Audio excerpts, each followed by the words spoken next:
Hello everyone, in this video I'm going to show a step-by-step tutorial on how to use monday.com for property management. So first you guys have to log into monday.com. Then next you're going to click on the plus button under workspaces. Then click on board.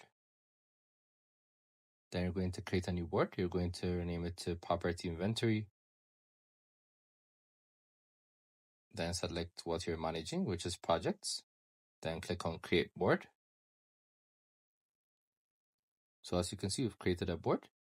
So next we're going to add columns to it by clicking on the plus sign. Then first you're going to click on text. Then rename that text. We're going to call it unit number. We'll also add another column. This time it's going to be location. So we're going to search for it. And once you find it, we're going to click on add to board. We're also going to rename it. We're calling it address.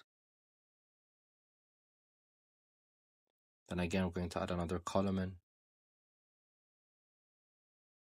Then this time it's going to be people. You're going to add it. Then you're going to rename it as owner. Do the same step again. This time it's going to be connect boards. This is to connect other boards with others. Again, we're going to search for numbers. We're going to rename it as well. This is going to be monthly rent. Again, add column in. This time it's going to be date.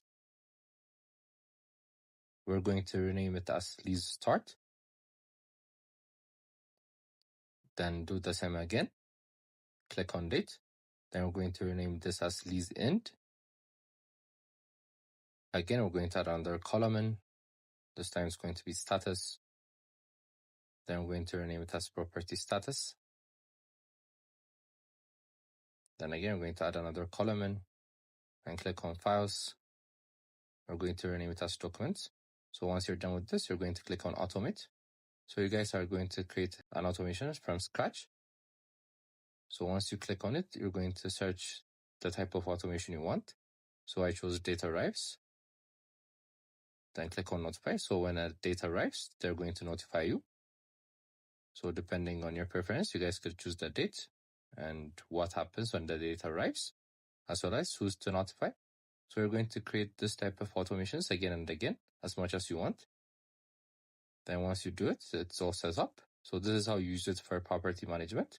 I hope you guys like this video. Subscribe for more, like for more, share for more. I hope to see you again. Goodbye.